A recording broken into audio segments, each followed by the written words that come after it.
morning, job seekers, and welcome to Lucas County Jobs in the 419. Well, we're now in June, so half of the year is almost over with, if you can hardly believe it.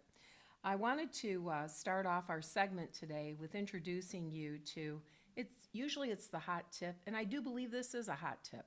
So it's about IMAP, and I'm not sure, if you've come to an orientation, you may have heard about it. But the reason I'm introducing it again today to our audience is because most recently we had a university, one of our local universities, Bowling Green State University, had highlighted that they're offering some IMAP credentials. And I thought, wow, people who have been working in the manufacturing sector really could benefit learning more about this. So then I said to myself, you know what? I think we need to do something here on the podcast about IMAP, because if you haven't come to an orientation, this would be a great chance for you to learn more about the importance of them and how you too may be able to secure what they call a micro-credential. So what is an IMAP? Well, the governor's office on workforce transformation had talked about the need for people to be skilled up. And so there was an opportunity that was developed between 23 different providers here in the state of Ohio, and these are educational facilities that have asked to be part of this initiative, so that they could help Ohioans participate in a training program where they could receive at no cost a credential. And this will cover tuition, fees, and any additional costs that you may incur to learn this new skill. So the hope is that through IMAP, you're going to be able to upskill and be able to add a credential to your resume that might help you showcase some additional skills that you have for hiring consideration with companies here locally. So when I talked about the 23 providers, these are different schools, but I think what's important for you to understand is that there are different sectors of the work world that are being incorporated into IMAP.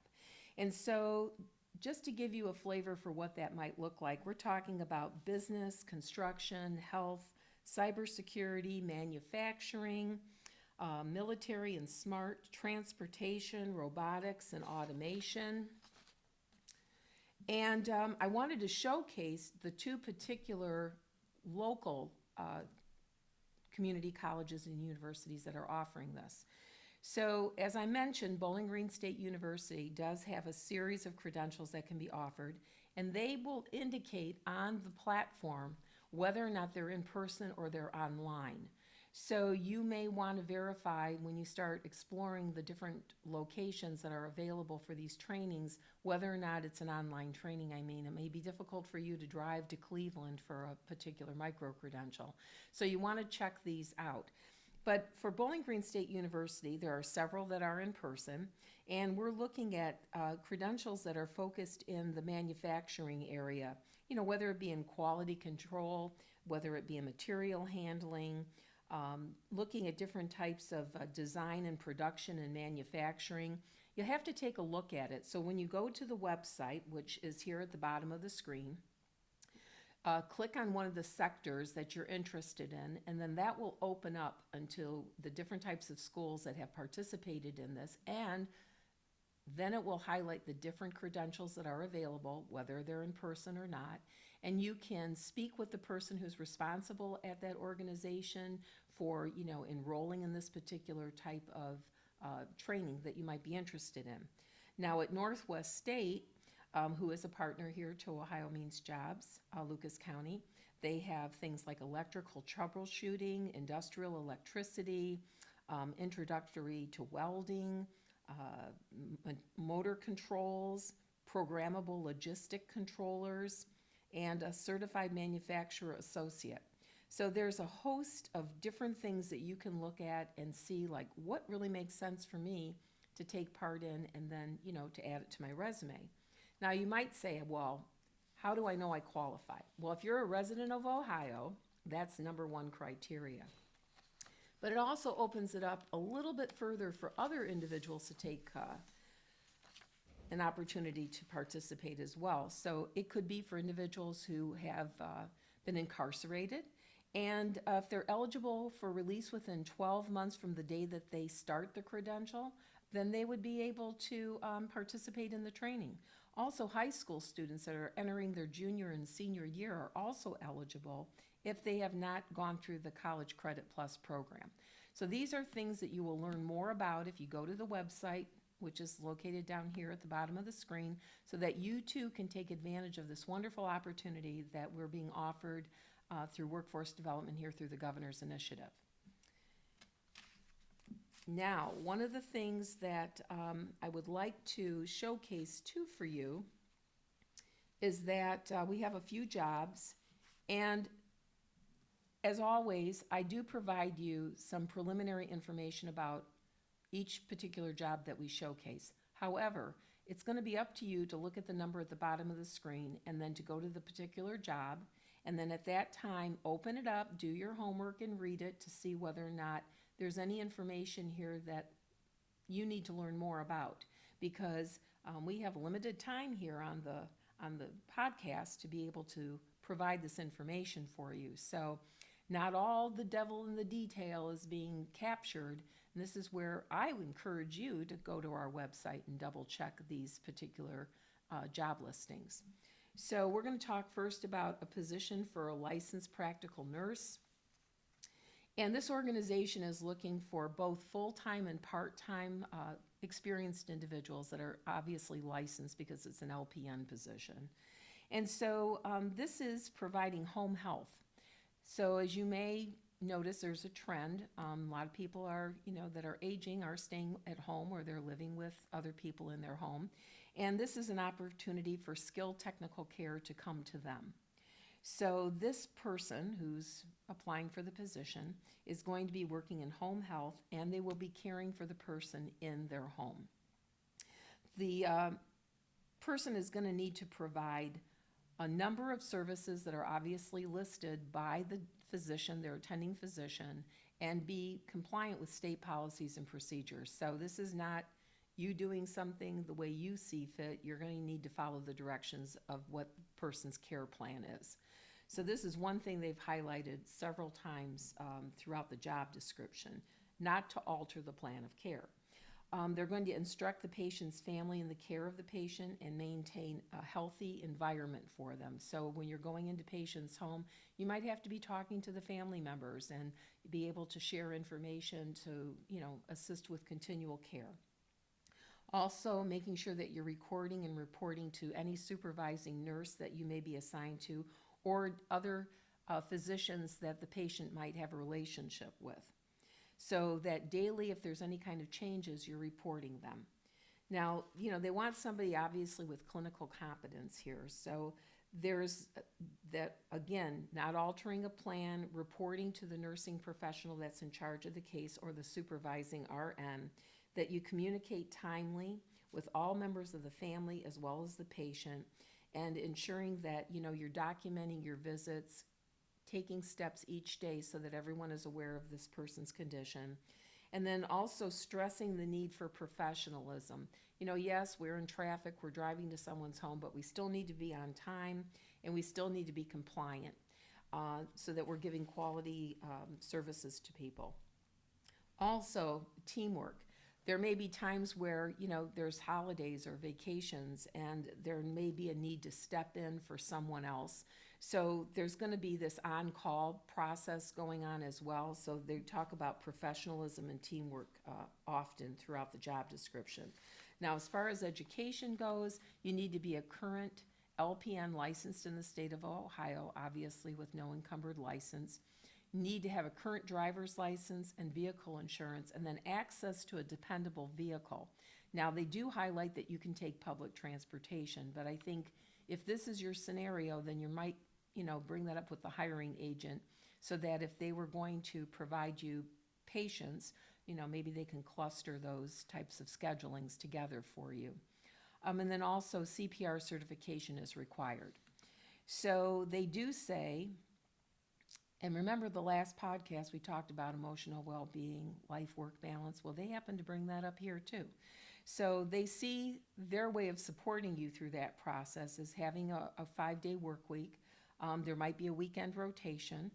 Employee wellness programs are offered, flexibility in scheduling, holidays and paid time off, continuing education and career growth opportunities. And we've talked about this, quite a bit, where it's great if you can find an employer who provides you the financial ability to go back to school, because you're only going to be a benefit to them and those that they serve.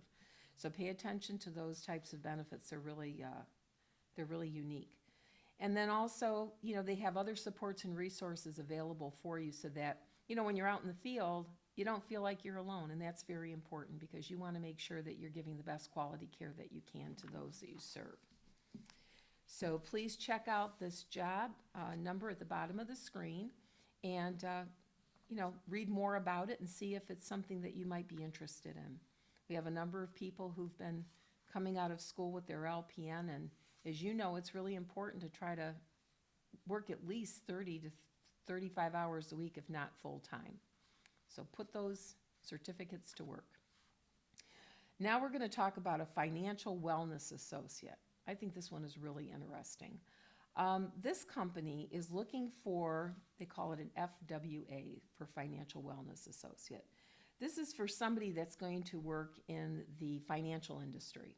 So there's going to be 70% of the time that you're going to be engaging with clients. And then there's going to be another 30% of the time that you're building relationships with clients to help them to understand the services and products that this company offers. So there may be an opportunity to be calling people, sending emails, possibly visiting other locations, so that you can spread the knowledge about the different service delivery that this particular organization has to offer. So this is going to be, when you're working that 70%, you're going to be doing some financial transactions. You might also be building a relationship with the client at that time too, but this is where you're introduced to different policies and procedures of daily work activity, because you're working as part of an integral team. Also, you need to listen for whether or not that person has a conversation with you. If they come in and they're talking about retirement, or they might be talking about improvements to their home, or they might be looking to finance their children's college fund. These are things that are tips for this financial wellness associate to be paying attention to, so that they can discuss the diverse products that might be available to help them achieve and attain those goals. It's also to develop strong partnerships with different branches, because if you're going to be spending some time trying to cultivate these relationships at other locations, you want to be able to have a good relationship with the team members at these particular branches, so that you're able to get to know them and the different types of clientele that come into their locations. They're looking at someone who has a high school diploma or GED and at least 1 year of experience. Now, some of the things that are going to be, responsible to handle are going to be looking at achieving sales goals, making sure that you're meeting quotas, doing that either by phone calling or in-person visits, and then documenting the progress of those visits. Also, there's going to need to be an understanding of, personal computer operations, Microsoft, because these things need to be documented and entered in on a routine basis. And then also, highlighting some of the services or key things that you've pointed these individuals towards to help them achieve their financial wellness. So you're going to want to document what you talked about in those services. Also, I thought this was very interesting. They're looking for someone who might also be a notary. So if you're licensed as a notary, this might be an opportunity for you to further investigate this particular job. So the soft skills that they're highlighting in particular are going to be adaptability, collaboration, critical thinking, and decision making. So, if these soft skills are something that you are, right on with, and these are your everyday type of things that you put forth in your current job or you have done in past employment, you may want to consider this opportunity. Now, they do talk about the ability to drive and have a valid driver's license. So this is where I think it comes in, where you may be traveling to a few different locations for that 30% of the time to help build the clientele. So that is a financial wellness associate. So please look at the bottom of the screen for the job order number. Now, for all of you production operators, This is a production operator number 1. And this employer is a leading producer of packaging, graphic solutions, color, and display technologies, functional products, electronic materials, and products for the automotive and healthcare industry. So they've been around a while. And the overview of the position is primarily to produce high-quality inks. That's INKS, inks. Batch tickets for our customers. The production operator will be responsible for learning machines used in production and all of the processes. So they may perform their job by gathering, weighing, and packaging duties for the different equipment throughout the manufacturing, including the computer control system software. Also troubleshoot equipment issues and provide input to supervision and management. Maintain an acceptable level of housekeeping throughout the facility and participate in 5S activities. So you may say to yourself, what are the 5 steps of 5S? Well, they are to sort, straighten, shine, standardize, and sustain. Say that a few times quickly. These activities aim to create a more organized, clean, and efficient work environment, leading to improved productivity, safety, and waste reduction.